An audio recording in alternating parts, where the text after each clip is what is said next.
रोहित कुमार आए हैं, इनको मैं ऐड कर रहा हूँ। हाँ जी, रोहित कुमार बताएँ क्या कहना चाहते हैं?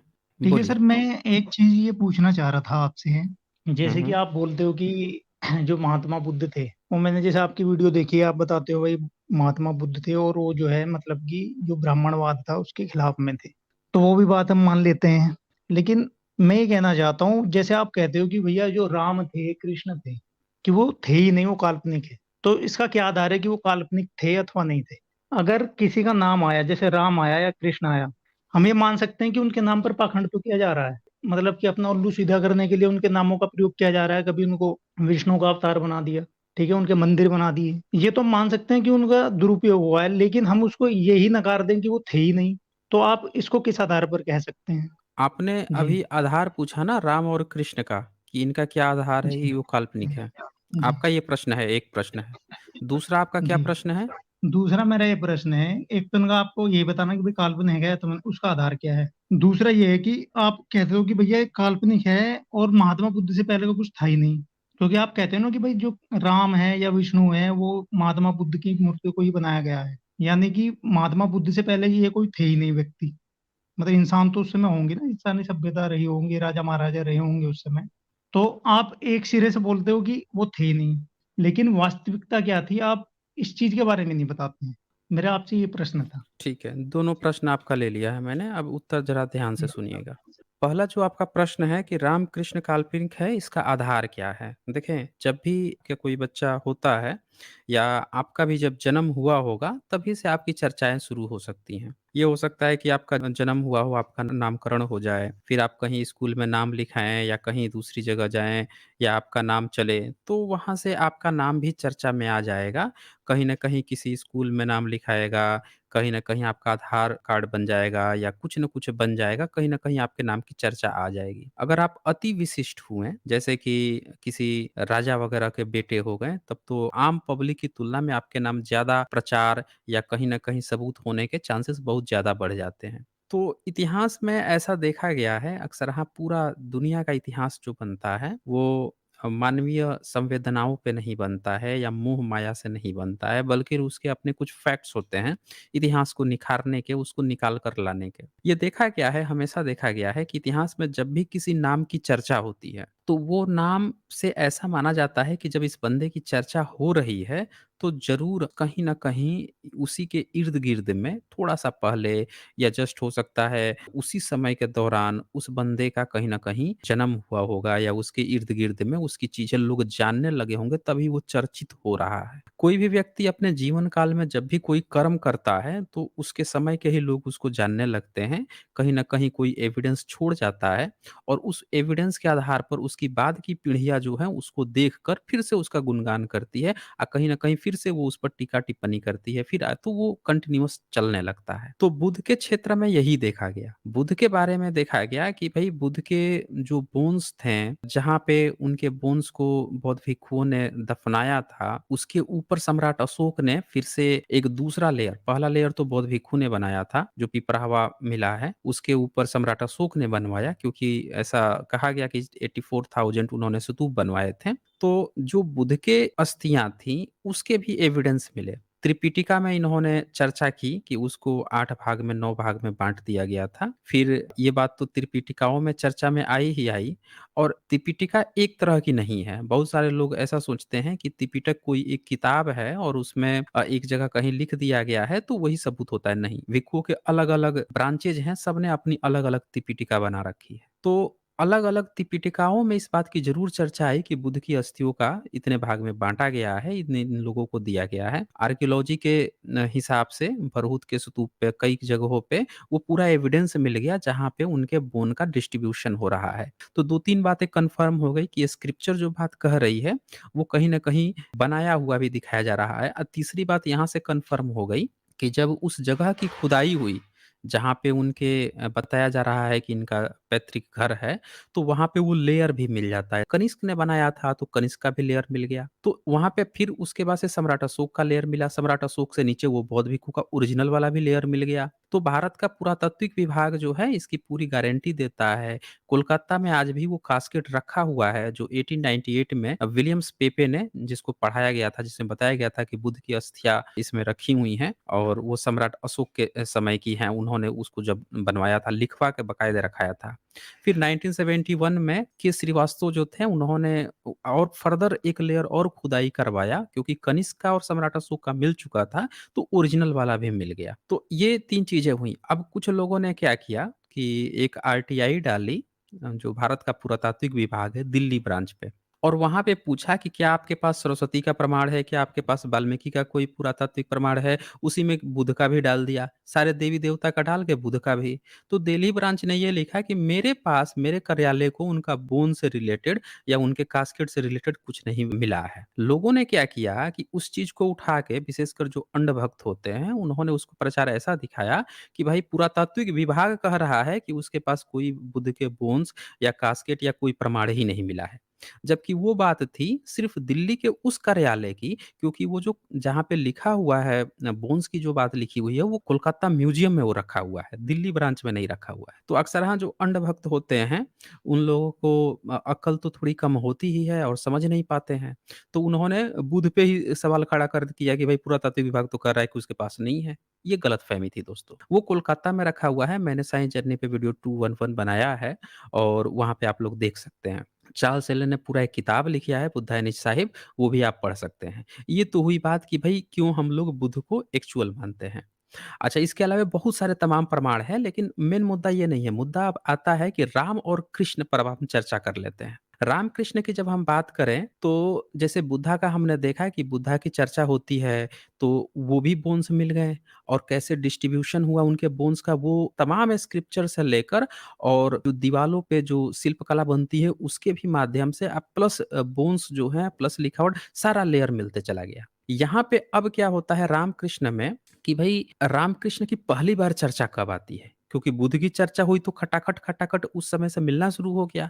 बुद्ध के पिताजी जहाँ पे राज करते थे पिपराहवा में, वहाँ पे मिश्रा महोदय थे, उन्होंने खुदाई करवाई तो उनके पिताजी के समय का स्तूप बनाया हुआ पिपराहवा में वो भी मिल गया। इतने लेयर तक खुदाई चली गई। लेकिन यहाँ पे राम की जब बात आती है तो क्या राम बुद्ध से पहले थे? तो बुद्ध के पहले उनका कुछ एक सिंगल एविडेंस मिलना चाहिए, नहीं मिलता। जब स्क्रिप्चर्स की बात करें तो वाल्मीकि रामायण में बुद्ध को ही गाली दिया जा रहा है कि बुद्ध नास्तिक चोर दंड समान है। तो स्क्रिप्चर तो कह रहा है कि भई राम जो हैं रामायण में बुद्ध का नाम आ रहा है यानी रामायण ही बुद्ध के बाद लिखी गई है। स्क्रिप्चर कह रहा है। अब आर्कियोलॉजी में आ जाते हैं, तो आर्कियोलॉजी में हम क्या देखते हैं कि भई आर्कियोलॉजी में तो कहीं भी बुद्ध के समय या उनके पहले राम का प्रमाण नहीं है, कृष्ण का प्रमाण नहीं। तो जब रामकृष्ण का प्रमाण नहीं उनकी जो किताबें हैं वो खुद बुद्ध का नाम ले रही हैं। अच्छा ये तो हुई एक बात। अब यहाँ पे फर्दर और भी चीज़ें जुड़ती हैं कि आखिर कब से राम और कृष्ण का नाम लिया जाता है। तो हमारे पास पुरातत्व के नाम पे अजंता की केव्स हैं, जो ईसा से 300-400 साल पुरानी है। तो वहाँ पे जातक कथाएँ मिलती हैं, उनमें राम की जो दशरथ जातक कथा है, तो जब जातक कथाओं के जो एविडेंस मिलते हैं वो बुद्धिज़्म को सपोर्ट करते हैं कि भाई ये तो बुद्धिस्टों के हैं। इनके यहाँ राम नाम का कोई जातक कथा था, तो सिर्फ़ राम ही क्यों बंदर भालुओं की भी तो उसमें चर्चा हुई है। अब वो भी तो भगवान हो जाएगा। जब हम उसमें के किसी एक किरदार का काल्पनिक कहानी के किसी एक किरदार की चर्चा करेंगे, तो उसमें बतख की चर्चा है, उसमें मगरमच्छों की चर्चा है, उसमें बगुलों की चर्चा है, सबकी तो चर्चा है, फिर वो तो सारे भगवान हो गए, उनकी भी हम पूजा करना शुरू कर देंगे। तो यहाँ जो एविडेंस समझ में आता है, वो ये आता है कि बुद्धिज़्म में कुछ जातक कहानियाँ थी जिनमें ये कुछ किरदार आए थे। फिर देखा जाता है कि भई जब वाल्मीकि रामायण आती है तो उसकी लिखावट चेक की जाती है, तो देखा जा रहा है कि वो तो देवनागरी लिपि में है। तो अगर स्क्रिप्चर भी इनकी पुरानी होती, बहुत पुरानी होती तो ताम्रलिपि में लिखी होनी चाहिए थी। कुछ तो सबूत मिलता, स्क्रिप्चर तो कोई सबूत ही नहीं होता। लेकिन स्क्रिप्चर का भी इनका सबूत ये कह देता है कि वो बुद्ध की चर्चा कर रहे हैं, यानी बुद्ध के बाद होंगे। तो जब बुद्ध के बाद होंगे अगर राम नाम का व्यक्ति, तो भैया ये कब था? जब रावण भी होगा, जब सीता भी होगी, ज़मीन फाड़ के घुस जा रही है सीता, ये कब हुआ था बुद्ध के बाद? ये कौन से दुनिया में किसने ये देखा था फिर ये सारी चीज़ें? जब बुद्ध के बाद ये सारी घटनाएँ हुई तो? अच्छा, अब ये कहना कि फिर त्रेता युग में उनका जन्म हुआ था वो गलत हो गया या फिर ये कहना कि 7000 साल पहले कोई राम थे या 5000 साल पहले राम थे वो भी गलत हो गया। क्योंकि बुद्ध के पहले होते तो पहले से ही चर्चाएँ होती आ रही होती। नहीं मिलती है। कृष्ण का भी वही हाल है। कृष्ण का नाम तो 11वीं-12वीं सदी तक नहीं मिलता है। जो नाम वहाँ पे मिलता है वो वासुदेव है, और वासुदेव फिर से घत जातक कथा है, जातक कथा की, उसमें नाम मिलता है। तो अगेन फिर कहना पड़ता है कि ये कृष्ण नाम का जो चरित्र चुराया गया है, ये भी बौद्धों की जातक कथा से चुराया गया है। तो एक सिंगल सबूत नहीं मिलता इन लोगों का, जो सबूत मिलता है इनके पुरातन, वो बौद्धों के सपोर्ट में मिलता है, जो उनके बोधिसत्व लोग हैं उनके नाम हैं ये। और क्या मिल रहा है कि ये इसका अपना ब्राह्मणिकल नाम या एविडेंस होना चाहिए, वो नहीं मिलता है फिर। तो जब नहीं मिलता है तो काल्पनिक हो गए, क्योंकि जातक कथाएँ काल्पनिक मानी जाती हैं। तो हमें ये देखना होगा, जिस तरह से बुद्ध का हर समय का लेयर मिल रहा है, हर समय की चीज़ें मिल रही हैं, उसी तरह से रामकृष्ण का मिलना चाहिए। अच्छा, जीसस और मोहम्मद को भी आप ले लीजिए। जीसस और मोहम्मद भी जो हैं, ये इनके भी जो सबूत या इनकी जो चर्चाएँ आती हैं, इनके जन्म के बाद से इनकी चर्चाएँ शुरू हो जाती हैं।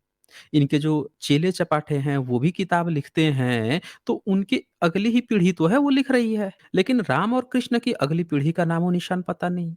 ना उनके समय में कुछ पता नहीं, ना उन्होंने कितने यूनिवर्सिटी खोले या क्या शिक्षाएँ दी लोगों को, उसका कुछ पता नहीं। सारी कागज़ी गप्पे। तो इसीलिए ये काल्पनिक है। दूसरा आपका जो सवाल था, आपने कहा मुझ पर क्लेम किया कि मैं कहता हूँ कि बुद्ध से पहले कोई था ही नहीं। ये सरासर झूठी बातें हैं। ये जो लोग भी इस तरह की बातें कहते हैं, दरअसल वो साइंस जर्नी या रैशनल वर्ल्ड के वीडियोज़ देख के बिल्कुल हताश हो जाते हैं, फ्रस्ट्रेट हो जाते हैं। उन्हें ऐसा लगता है कि जिस झूठ पर, जिस बालू की भीत पर उन्हें इतने दिनों से खड़ा किया गया था, जिसकी वो ज़ोर-शोर से प्रचार करते फिरते थे, डींगे हाँकते थे मुस्लिमों से ईसाइयत में, अचानक से ऐसा लगता है कि किसी ने नीचे से ताश के पत्ते सरका दिए हों, बालू की भीत पर खड़े भरभरा के गिर गए हों। वो लोग हताश होके ऐसी बातें करते हैं। दरअसल मैंने कभी ऐसी बात ही नहीं कहा कि बुद्ध से पहले कुछ था ही नहीं। मैंने हमेशा कहा है कि बुद्ध मार्ग में जितनी भी तकनीक इस्तेमाल की गई है, वो सारी की सारी इंडस वैली सिविलाइजेशन से इस्तेमाल की गई है। भारत का जो एंशिएंट सिविलाइजेशन है, वो इंडस वैली सिविलाइजेशन है, जिसकी चर्चा ब्राह्मणिकल लोग जानते तक नहीं थे, उस सिविलाइजेशन के बारे में। वो लोग बुद्ध मार्ग, सम्राट अशोक के बारे में भी नहीं जानते थे, क्योंकि इनकी सारी चीज़ें जो हैं, बहुत बाद की हैं, पिछले 1000 ईयर्स के अंदर की है, तो ये पुरानी कुछ भी सभ्यता नहीं जानते थे। ये गुप्त वंश नहीं जानते थे, हर्षवर्धन काल नहीं जानते थे। वो तो अंग्रेज आते हैं, खोजते हैं, लिपियों को खोजते हैं, गुप्त काल लिपि पढ़ते हैं, सम्राट अशोक का पढ़ते हैं, इंडस वैली सिविलाइजेशन तक की खुदाई करके वो निकालते हैं। तब एकाएक सिविलाइजेशन है, फिर पता चलता है कि यार ये तो जो बुद्धिस्ट या सम्राट अशोक का जो सिविलाइजेशन था, इनकी जो तकनीक प्रयोग की गई है, यही इंडस वैली में भी प्रयोग की गई थी। ये तो दोनों एक जैसी है, और एक जैसी है इसीलिए दोनों को भुला दिया गया था, कोई याद ही नहीं रखा। भारत की दोनों एंशिएंट सिविलाइजेशन को भुला दिया गया था। तो आपका ये जो सवाल है ना कि बुद्ध से पहले कोई नहीं था, ये सवाल ही गलत है। मेरे तरफ से कभी ऐसा कुछ कहा ही नहीं गया है। हाँ, ये ज़रूर कहा गया है कि जो आज ब्राह्मण धर्म है, उसका कोई अस्तित्व नहीं था। अगर उसका अस्तित्व होता, तो उसको बुद्ध के बारे में प्रॉपर नॉलेज होता, क्योंकि बुद्ध के बारे में जब जापान को नॉलेज हो सकता है, चीन को हो सकता है, श्रीलंका को हो सकता है, हमारे तमाम एशिया के लोगों को हो सकता है बुद्ध के बारे में, तो इसी देश में रहने वाले ब्राह्मण को बुद्ध के बारे में नहीं पता। गप उड़ रहा है कि एक पाठक नाम का व्यक्ति है, वो कि एक किताब लिख दिया अंग्रेजों के समय में कि बुद्ध का जन्म उड़ीसा में हुआ है, बरगलाने के लिए, भटकाने के लिए। फिर कोई जो है उनको अवतार बना रहा है, गाली दे रहा है। सम्राट अशोक के बारे में इन लोगों को नहीं पता, जिसकी तूती अफ़गानिस्तान और ईरान, रसिया तक बोलती थी। उस सम्राट को ये लोग नहीं जानते हैं। कस्बे भर के छोटी-छोटी जगहों को बता रहे हैं कि रावण यहाँ जन्म लिया था, तो यहाँ पे मेघनाथ जन्म लिया था, तो यहाँ पे वो जन्म लिया था, तो यहाँ पे ताड़का मारी गई थी, यहाँ मारीच था। छोटी-छोटी जगहों को जिसका कोई मतलब नहीं है। तो इतनी छोटी-छोटी बात बताने वाले जब इतने मोटे-मोटे, बड़े-बड़ी चीज़ें नहीं बता पा रहे हैं, इसका मतलब कि ये सारी चीज़ें फैब्रिकेट की गई है। रोहित कुमार जी, आपको बिल्कुल भी घबराने की ज़रूरत नहीं है। अगर आपको ऐसा लगता है कि आपका एक्चुअल जो इतिहास है या भारत का जो इतिहास है वो खत्म हो रहा है इस सच्चाई को जानकर, तो नहीं। भारत का इतिहास, भारत का जो एक्चुअल कल्चर है वो बुद्ध से शुरू हुआ है, क्योंकि प्रमाण उन्हीं के मिल रहे हैं। एक और प्रमाण मिला है, एंशियंट सिविलाइजेशन हमारा इंडस वैली, जिसमें अभी हम सभी लोग असक्षम हैं उसकी लिपि को पढ़ने में, उसके राजा महाराजा कौन से लोग थे, क्या करते थे, वो सारी चीज़ें पता लगाने में। लेकिन जहाँ तक पता लगा है, वो बुद्धा का समण परंपरा पता लगा है, वो हमारी एंशिएंट सिविलाइजेशन आज की डेट में है। तो बिल्कुल भी अगर आप भारत के हैं, भारतीय खून आपके अंदर बह रहा है, तो आपको अपने एंशिएंट जो रिलिजन है या एंशिएंट आपका कल्चर है, उससे प्यार होगा। ना कि आज का जो फैब्रिकेटेड ब्राह्मण धर्म है, जो ज़बरदस्ती गोलगप्पे, अंधविश्वास, पाखंड फैला के बोल रहा है यही सब भारत की हमारी चीज़ें हैं, यही गोबर और गोमूत्र हमारे भारत की संस्कृति है, वो हमारी संस्कृति नहीं है, वो फैब्रिकेटेड है, हमें बेवकूफ़ बनाया जा रहा है। जी, रोहित कुमार जी, चलें फिर।